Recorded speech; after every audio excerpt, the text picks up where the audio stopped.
Hi, I'm Coach Corey Wayne, and this is my video coaching newsletter. And the topic of today's newsletter is going to be we're long distance. She says she's seeing other people, but asks, what are we? So, this particular email, this is an interesting story. He met a girl 4 years ago, hooked up, and I guess he was only in town for a couple days, and he went back to his home country. And then that seemed to be the end of it. Maybe they stayed in touch. He doesn't really elaborate.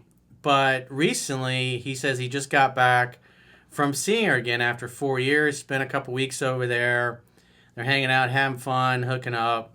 And so he goes back to his home country, and now they're long distance. And so they usually do like FaceTime dates. You can do Skype or any of the other video chats or Zoom or whatever it happens to be.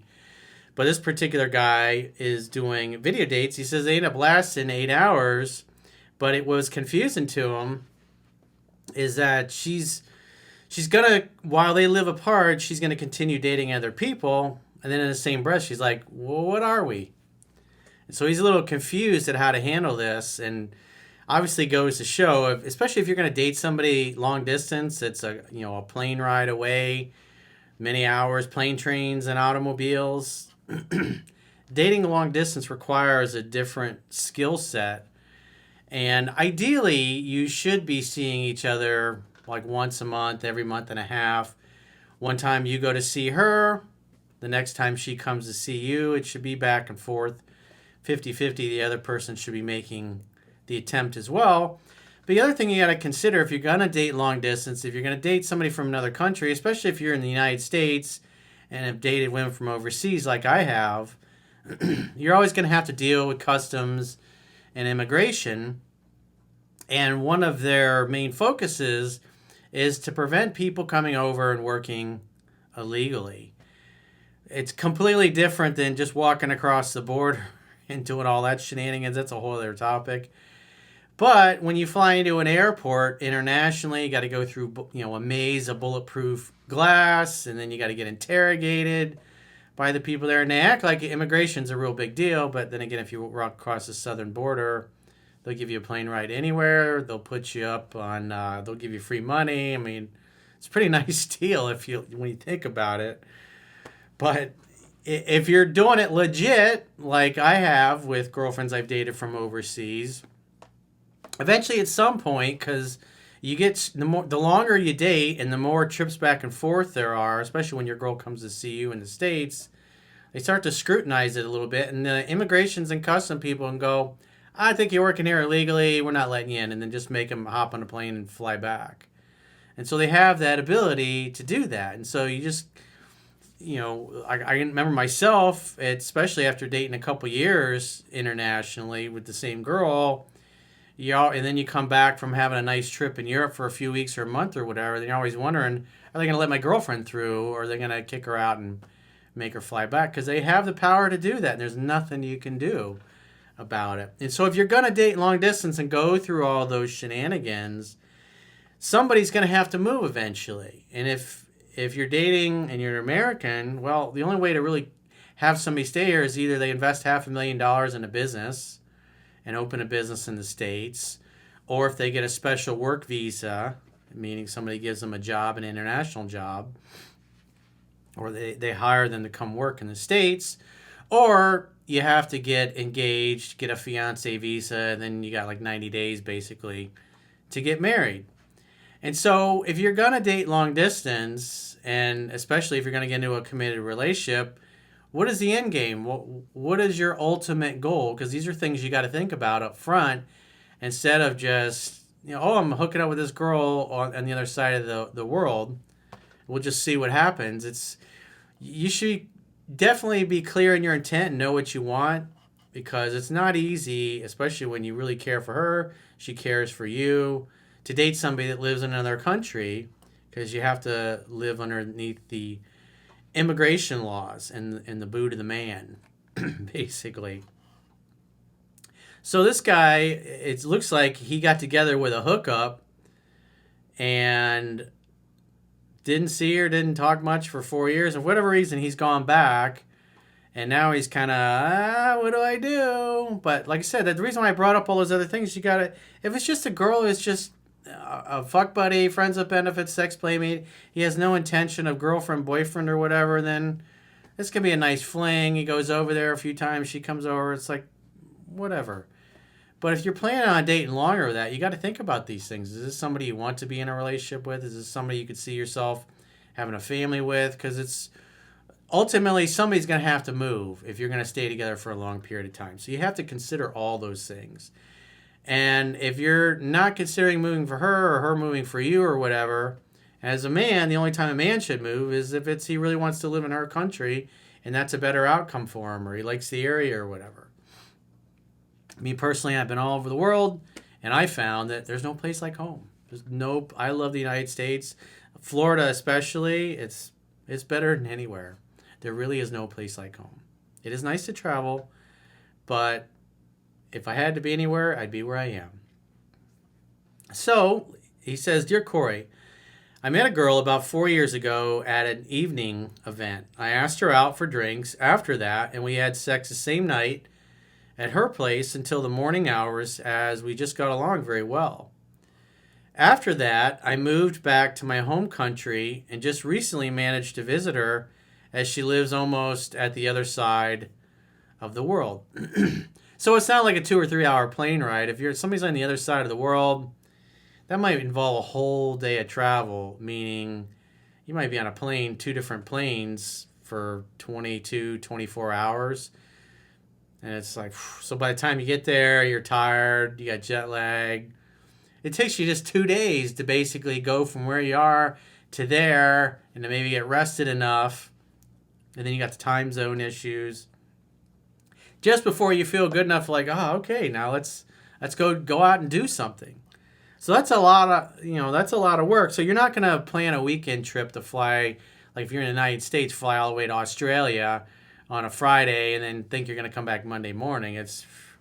So you're going to have to go for an extended period of time if you really want to enjoy it and you want to spend some time together. It'd be different if somebody's like you live in Florida, you met a girl in Atlanta, and you're going to fly to Atlanta. It's half hour, 45-minute plane ride. It's not a big deal. But when it's on the other side of the world, it is a big deal. And you're dealing with customs and immigration and all those shenanigans. He says, I planned my trip textbook-like for 8 weeks and just wanted to find out what happens. He says, we started out 1 to 2 dates per week, had sex on the 3rd date, and at the end of the vacation, spent almost the whole weekend together in a room. Obviously, I assume they were having the Indoor Olympics. Or maybe they were negotiating international relations. Or it was undercover negotiations. Since I got back to my hometown, we've texted daily and had some Skype calls. And it's just confusing, as now she mentions that she wants to see other people whilst we live apart, and always asks me, what are we? Well, it sounds like she's being a little more realistic about the whole situation, again, because she's on the other side of the world. You don't live there. What is the end game of this? If you were her, what would you want to do? If you were the guy, why would you commit to somebody on the other side of the world unless you're really super into them? And just the fact that they hooked up for one night, basically, when they met 4 years ago, and he hasn't been back to see her since. It kind of sounds like he didn't have anything else going on in his personal life, and he thought, hey, let me go heat up these leftovers on the other side of the world. So if you can go 4 years without seeing the same girl, well, that, after your one-night stand or whatever, that tells me she's really not that important to you. Maybe you just got a little desperate, you got lonely, you hadn't found anybody better. Maybe you're listening to some of the passport bros. So you thought, I'll go eat up some leftovers on the other side of the world and see what happens. So realistically, you both should be dating other people, because it doesn't seem like either one of you really looks at this as this is the last person you're going to date, or you're going to spend the rest of your lives together. He says, I never mentioned relationship talk and told her to just not complicate things too soon. So now she's bringing up the issue. In other words, like, where is this leading? And you're just like, oh, let's not complicate things. Well, I mean, you haven't seen her in 4 years. And so if you were over there for several weeks and then you come back, I mean, if you guys read about 3% man, especially like my English girlfriend. I was really into her. She was really into me. It's like love at first sight. We just wanted each other and we wanted to be together. And after we spent that week together at Date with Destiny, I was still traveling. And I said, when I get back, I'll send you an email, let you know what my schedule's like. And then you can book a ticket and send me your itinerary and I'll pick you up. So I continued on my trip after I left California. And then when I finally got back to Florida, I sent her an email. She looked up flights, sent me her itinerary, and I said, awesome, I can't wait to see you. And then like 2 weeks later, she showed up. We didn't even Skype or anything. It's just, she's going to come see me, and I wanted to see her. And she stayed that first time, I think it was like 2 or 3 weeks, the first time she came over to see me. And we were just always together. It was, it was clear that I was really into her and she was really into me. It wasn't just a booty call. If it was just a booty call and a hookup, we wouldn't have spent very much time together, but we really cared for one another, loved one another, and we wanted to be together. So I was very sure about her. She was very sure about me. And so that's a completely different situation than this guy, which is he called up a booty call from 4 years ago and wanted to go see her. Like I said, it just looks like he got lonely and desperate and couldn't find anybody else. So he thought, hey, well, I hooked up with this girl once. Let me call her. Or maybe he had a breakup. We don't really know. He says, is it a test or does she just want to be assured that I don't see other people? Well, again, you should be pretty clear. You either really want to date this girl or you just want to keep her as a booty call. And if you're saying things like, hey, let's not complicate things so soon, well, that's going to communicate to her that you're just really not that into it. It's like, thanks for the free pussy. Have a great life. You're not really communicating that you have the intention of seeing her or being serious with her. And so if you spent 8 weeks planning your trip out, and then you go over there and you spend a couple weeks, you have a good time, then she's like, hey, where's this going? And you're like, hey, let's not complicate things. It's like you can't just evade that. The idea of what's in the book is that when a woman's interest gets to the point where she wants to be in a relationship, she's going to bring these things up and she's going to ask about it. And you don't just change a subject and ignore that. It's, what do you mean? Are you saying you want to be exclusive? You want to be boyfriend, girlfriend? You should have that conversation because, again, she's on the other side of the world. If she was in town, it would have been no big deal. It would just come up as a natural progression. But the fact that he's responding to her that way tells me he really doesn't care. He's not that into it. Or maybe he's kind of trying to be a robot. But if you are communicating like this guy is, he's just communicating, he just doesn't really care about her that much. And of course she's going to go see other people, and she should see other people because he's really not that serious about her. He says, is it a test or does she just want to be assured that I don't see other people? I know that she doesn't see other people, but feel like there's a lot of friend influences in the background giving her stupid advice. She is 8 years younger and not very experienced with relationships. Again, it's if you guys are talking and texting this much and FaceTiming, hey, when are you going to come see me? It's, again, when I've dated internationally, I don't dick around. I'm not going to fly halfway around the world just to get a piece of ass. I would fly halfway around the world because I really liked the girl and really wanted to see her and wanted to see where things went. I wasn't like, oh yeah, let me go get a booty call on the other side of the planet. And, spend 2 days traveling to get there, 2 days traveling to get back. That's not a good outcome. And so if you're not really serious about the person, can't see her as a long-term prospect, then you should just be honest and just say, although I like you and I think you're great and we have a lot of fun together, I just don't see logistically how this would work for both of us. I'd like to just date casually, and if we're both available and we can get together, it'd be wonderful. And if not, hey, that's great too. If you meet somebody else, hey, I'm happy for you. If you really love somebody and you care about them, you want them to be happy, even if it's not with you. And so when you're going to date internationally, you can't just be dicking around like this guy is and trying to leave things up in the air and brush shit under the rug and not have a conversation about this. Because this is going to be on her mind. If she likes you and she thinks there's potential for a future, then she's probably not going to want to see other people. But if you're just treating it like a booty call, then hey, well, now she knows where she stands and she'll act accordingly. You can't be vague in a situation like this. And again, if it's been 4 years and you didn't bother to go see her afterwards, that tells me you really didn't give a shit. He says, when we last saw each other in person, she said she loves me and that she's never felt that way before for anyone. He says, that's also a big thanks to your advice and me not getting caught up in my own negative self-thoughts, as can be quite a mental conflict being alone in a place knowing nothing. During the trip, I just followed the 3H rule, hang out, have fun, hook up. Didn't get involved in any negativity, which worked out quite fine. I just moved to Spain for a new job and think about the further steps on how to handle this situation. Well, if you really do want to see her again, then when she asks you, hey, where is this going or what are we? Be honest. Just say, I really like dating you and seeing you, but obviously we got the logistics. Let's get together again. Let's talk about it. Let's spend some more time together. That's what you should be saying. So you should be making the next trip to either go see her or have her come see you. And it shouldn't be something, I'll see you in 6 months. I personally would not date somebody if I'm only going to see him once or twice a year. You know, that's been a reason, like my English girlfriend, one of the reasons we broke up is she was starting college and she was going to be fall, spring, and summer semester. So we'd maybe have a couple of weeks throughout the year where we could see each other without her having to go to class or whatever. I was like, man, the logistics of that, it's like, and where I'm at, I was starting a new business at the time. It's not going to work for, because our lives had kind of changed over the couple of years that we were seeing one another. She's going to school. I'm starting a new business. I was completely out of real estate, what I was doing before. And I wasn't in a place where I was ready to get married or wanted to get married.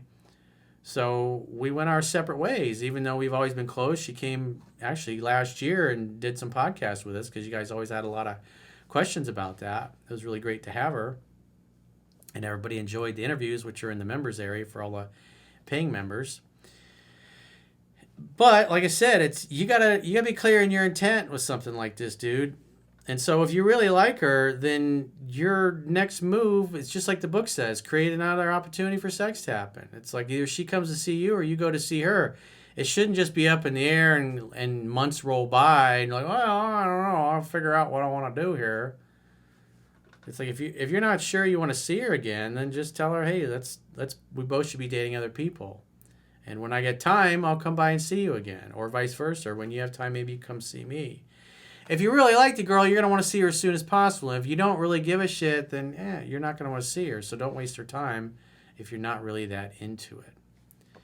He says, my ideal would be just living in the same city and being able to get to know each other like normal people, as I really like this woman. Yeah, if you really liked her, why'd you wait 4 years to go see her? She's waiting to get her papers for immigration to Spain and might come to work here for several years. Right now, I'm trying to just wait to hear from her and schedule FaceTime dates, which mostly end in a 3-hour call.